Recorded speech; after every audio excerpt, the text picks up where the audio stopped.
Assalamualaikum warahmatullahi wabarakatuh. Jumpa lagi sahabat-sahabat semuanya. Jika pada video sebelumnya kita sudah membahas tentang instrumentasi dari spektrofotometer UV vis, kemudian bagaimana prinsipnya, kemudian bagaimana kalau kita menentukan kadar suatu sampel dengan spektrofotometer UV vis. Jadi prinsip-prinsip penentuan kadar spektrofotometer UV vis berikut dengan langkah-langkahnya itu sudah kita bahas pada video sebelumnya. Jadi bagi teman-teman supaya lebih memahami pembahasan kali ini, bagi yang belum menyaksikan video silakan cek video sebelumnya. Nah, pada kesempatan ini kita akan membahas tentang perhitungan kadar sampel dengan spektrofotometer UV vis. Jadi ketika kita sudah melakukan analisis dengan spektrofotometer UV vis, bagaimana kita menghitung kadarnya? Mari kita bahas dalam video berikut ini.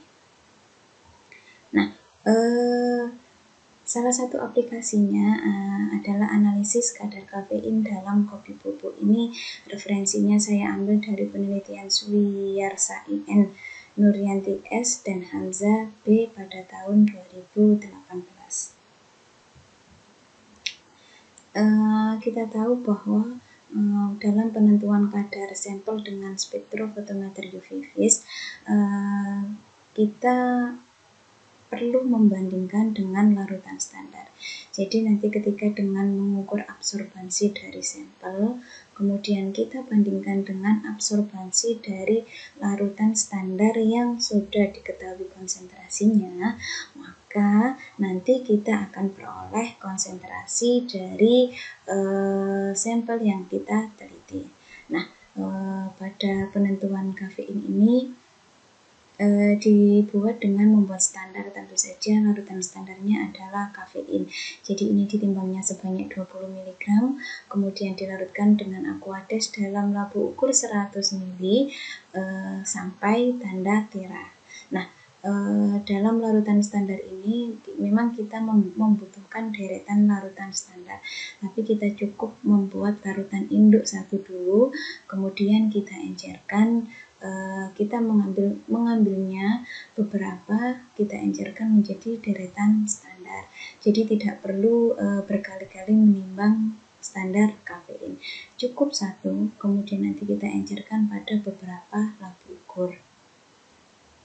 Nah, untuk larutan standar yang dibuat ini kita memipet 0, berarti tidak ada standar yang kita masukkan, hanya aquades, kemudian 5 ml standar induk yang tadi, kemudian 10 ml, 15 ml, dan 20 ml masing-masing ke dalam labu ukur 100 ml. Jadi misalkan kalau kita gambarkan di sini, ini kita membuat larutan induk. Larutan induknya ini kita buat ada 20 mg, kita buat dalam 100 ml. Ini pennya saya ganti dulu, warnanya kita ganti dulu menjadi warna putih supaya lebih mudah dibaca. Jadi ini misalkan tadi kita menimbang sebanyak 20 mg. Jadi ini kita ada 20 mg kafein, kita masukkan dalam 100 ml aquades. Nah, ini adalah larutan induk. Nah, kemudian dari sini nanti kita ambil masing-masing, ada yang ini misalkan ini ada yang 5 ml, sama ini dalam 100 ml aquades. Kemudian ada lagi kita buat ini adalah sebanyak 10 ml sama dalam 100 ml. Kemudian ada lagi ini kita buat 15 ml,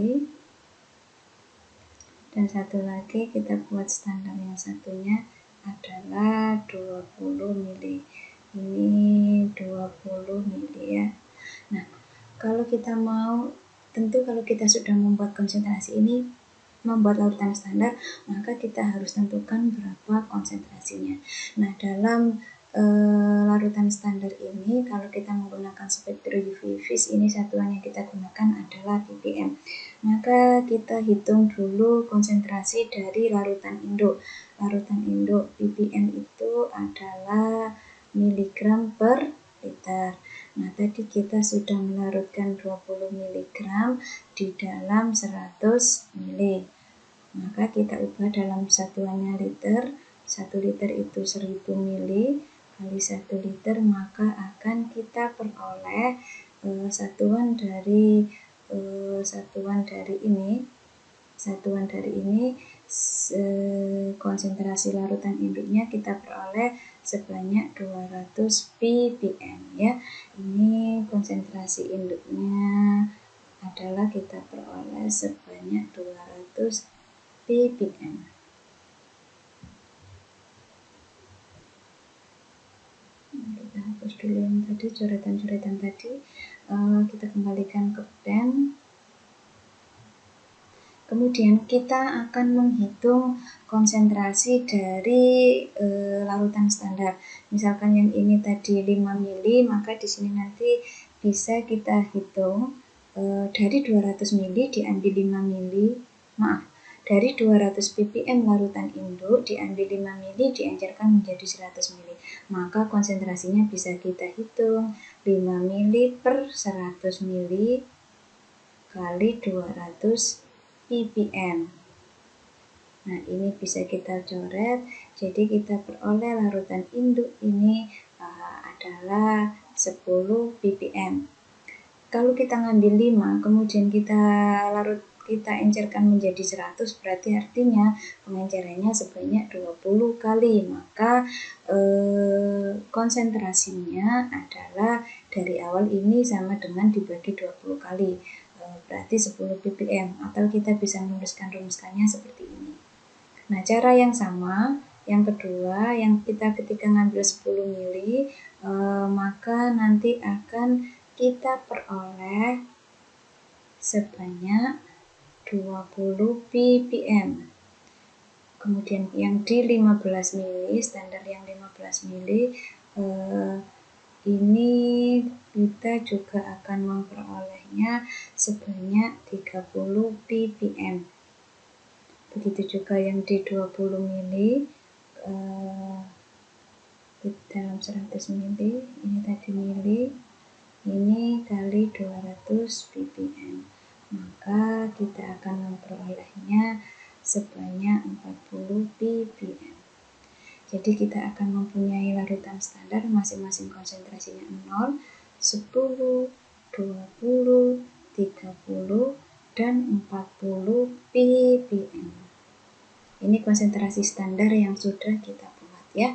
0, 10, 20, 30, dan 40 ppm. Nah, larutan standar dengan konsentrasi ini nanti kemudian akan kita hitung absorbansinya, sehingga nanti akan diperoleh yang namanya kurva standar. Nah, sebelum membuat kurva standar, langkah selanjutnya tentunya adalah menentukan panjang gelombang maksimum. Nah, dari kisaran deretan larutan standar 0 sampai 40 ppm tadi kita ambil yang 20 ppm. Kemudian kita ukur rentangnya pada panjang gelombang 270 sampai 300 nanometer. Ternyata hasil pengukurannya diperoleh panjang gelombangnya maksimumnya pada panjang gelombang 285 nanometer. Jadi ini kalau kita gambarkan kurvanya, ini kan panjang gelombang, kemudian ini adalah absorbansinya. Jadi ini misalkan 270, 275, 280, 285, dan seterusnya. Kita peroleh absorbansinya misalkan. Nah, ini nilai absorbansinya. Kemudian misalkan nanti kita akan peroleh kurva seperti ini. Kita cari yang absorbansinya maksimum. Oh, ternyata di sini. Nah, dalam hal ini diperoleh 285 nanometer. ini, panjang gelombang ini nanti akan kita gunakan untuk menghitung absorbansi dari larutan standar maupun sampel. Nah, setelah membuat larutan standar, kemudian menentukan panjang gelombang maksimum, maka yang selanjutnya adalah mengukur absorbansi dari standar. Setelah diperoleh absorbansi dari standar, ternyata diperoleh kurva. Jadi ini ketika kita membuat mengukur absorbansi dari standar, ini kita peroleh, ini konsentrasinya, ini adalah konsentrasi standar, yang X ini kemudian absorbansinya, ini absorbansi, yang ini konsentrasi. Jadi misalkan ini kita tarik seperti ini, ternyata diperoleh persamaan garisnya sama dengan 0,0109 X min 0,0438. Nah, Y di sini adalah absorbansi. Kemudian X di sini adalah konsentrasi. Jadi nanti ketika dengan mengukur absorbansi dari sampel, maka kita akan memperoleh konsentrasi dari sampel. Nah, begitu ya. Jadi nanti kita akan menghitung konsentrasinya berdasarkan persamaan garis yang sudah diperoleh dalam pembuatan kurva standar. Nah, ini pengukuran absorbansi sampelnya. Jadi dalam tentunya langkah yang pertama kita perlu mengekstrak kafein yang ada di dalam sampel. Nah, proses ekstraksinya ini 2 gram sampel kopi dimasukkan dalam gelas, dilarutkan dengan aquades mendidih sebanyak 100 ml. Kemudian filternya disaring, ditambah natrium karbonat dan dipanaskannya ini sampai menjadi setengahnya. Setelah itu didinginkan dan dimasukkan ke dalam corong pisah. Nah, baru kita lakukan ekstraksi sebanyak 4 kali dengan kloroform. Akhirnya nanti kita uapkan kloroformnya dengan evaporator. Kemudian cairannya kita oven sehingga bisa menghasilkan kristal kafein. Nah, dari kristal kafein yang kita peroleh dari ekstraksi sampel tadi, kemudian kita lakukan pelarutan dan pengenceran. Jadi kafeinnya dimasukkan dalam labu ukur 100 ml ditambah dengan aquades. Kemudian kita encerkan dengan cara mengambil 2 ml, kemudian dimasukkan pada labu ukur 50 ml sampai tanda batas. Nah, kalau kita sudah dapat larutan ini, kemudian nanti kita ukur absorbansinya pada panjang gelombang 285 nanometer. Nah, ternyata pada pengukuran sampel diperoleh absorbansi sebanyak 0,029. Maka pertanyaannya, berapakah kadar dari kafein yang ada di dalam sampel kalau absorbansinya ketemu 0,029? Oke. Nah, langkah yang pertama nanti berarti kita harus menghitung konsentrasinya dulu sebelum menghitung kadarnya. Menghitung konsentrasinya ini tadi kan kita peroleh persamaan garis Y sama dengan 0,0109 X dikurangi 0,0438. Kita peroleh maka kita bisa mencari X itu sama dengan Y plus 0,0438 dibagi dengan 0,0109 ya, 0,0109.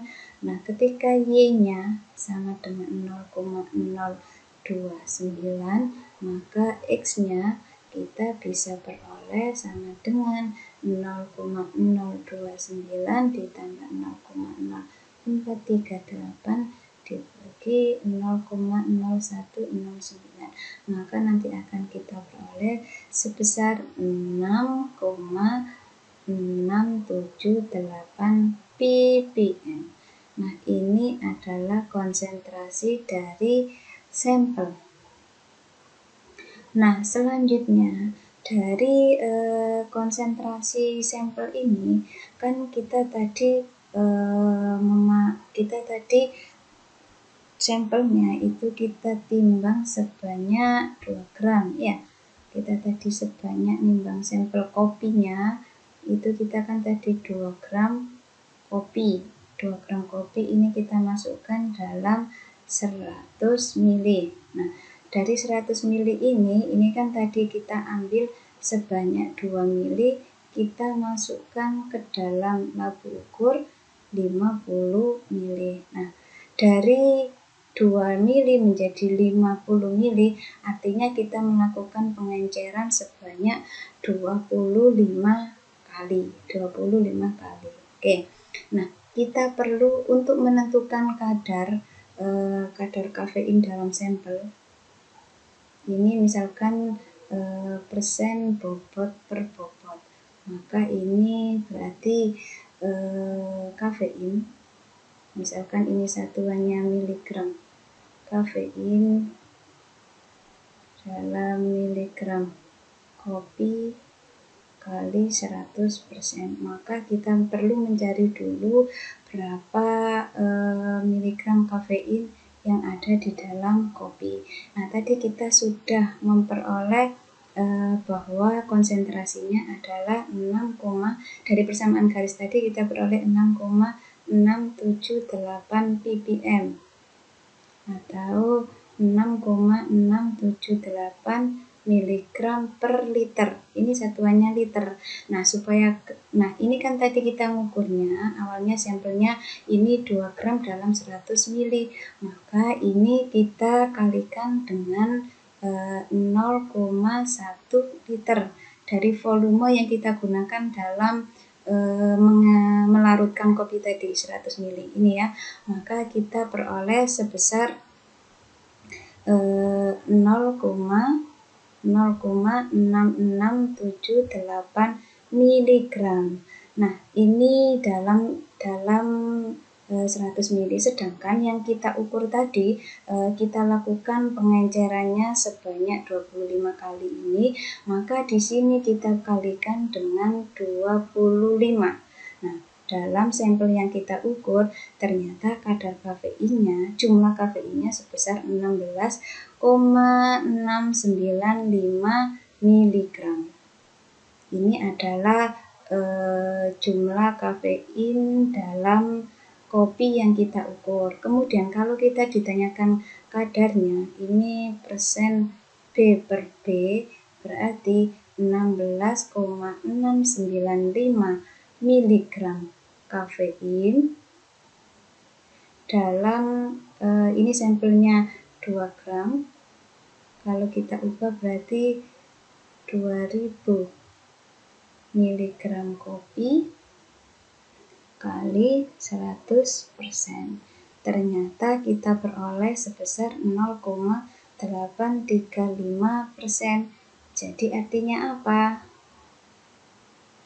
Dalam 100 gram kopi terdapat 0,835 gram kafein ya.